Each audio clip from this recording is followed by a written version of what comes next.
और उधर फिलीपींस में एक ज्वालामुखी में बहुत बड़ा विस्फोट होने का खतरा मंडरा रहा है, जिससे ज्वालामुखी के आसपास के इलाकों को खाली कराया जा रहा है,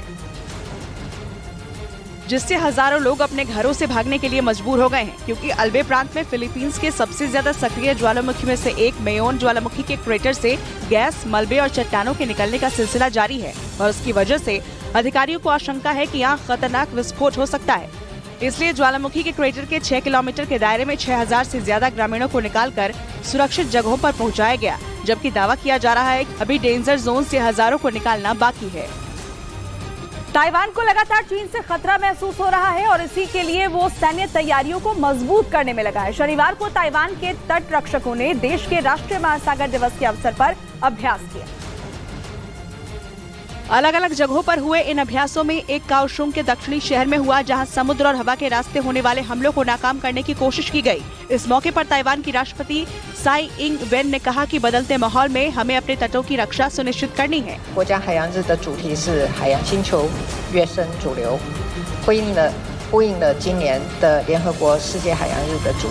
ताइवान लगातार चीन से घुसपैठ की चुनौतियों का सामना कर रहा है और साथ ही साथ दक्षिण चीन सागर में चीन की विस्तारवादी नीति की वजह से आने वाले संभावित खतरे से निपटने की तैयारी कर रहा है। विकास के पथ पर बढ़ते छत्तीसगढ़ में सजेगा चर्चा और विचारों का महामंच, जहां उठेगा हर मुद्दा, होंगे सीधे सवाल जिनका जवाब देंगे छत्तीसगढ़ के सीएम और वो हस्तियां जो है छत्तीसगढ़ की पहचान। ओपन माइक छत्तीसगढ़, सिर्फ न्यूज़ 18 इंडिया पर। और इन दोनों शार्प शूटरों पर दिल्ली बीजेपी के एक नेता की हत्या का आरोप है, जिसकी वजह से दिल्ली पुलिस की क्राइम ब्रांच की टीम लगातार सर्च ऑपरेशन चला रही थी। और जैसे ही पुलिस को इन दोनों के बारे में सूचना मिली, पुलिस एक्शन में आई और उन्हें पकड़ने के लिए उनका पीछा करने लगी। लेकिन पुलिस को आता देख दोनों ने उन पर फायरिंग कर दी, जिसके जवाब में पुलिस ने भी फायरिंग की और इन दोनों आरोपियों को गिरफ्तार कर लिया। नीरज भवानिया गैंग का एक बड़ा गैंगस्टर है, उसका मर्डर करने के लिए दिल्ली आए हुए थे।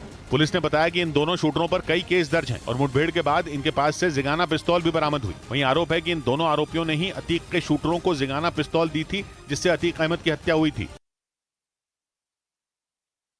उधर झारखंड के धनबाद में एक अवैध कोयला खदान ढहने की वजह से दर्दनाक हादसा हो गया, जिसमें दबने से करीब 3 लोगों की मौत हो गई, जबकि कई लोग गंभीर रूप से घायल हो गए। बताया गया कि खदान से कोयला निकालने का काम चल रहा था, तभी अचानक तेज आवाज हुई और खदान ढह गई और कोयला खदान में काम करने वाले कई लोग इसमें दब गए, जिससे वहां चीख पुकार मच गई। जिसकी जानकारी मिलते ही पुलिस के साथ सीआईएसएफ की टीम खदान पर पहुंची और वहां रेस्क्यू ऑपरेशन चलाया। इस दौरान खदान में फंसे कई घायल लोगों को बाहर निकाला गया और उन्हें अस्पताल पहुंचाया गया, लेकिन खदान में दबने से कुछ लोगों की मौत हो गई। बताया गया कि धनबाद के झरिया इलाके में धड़ल्ले से कोयले का अवैध कारोबार किया जा रहा था।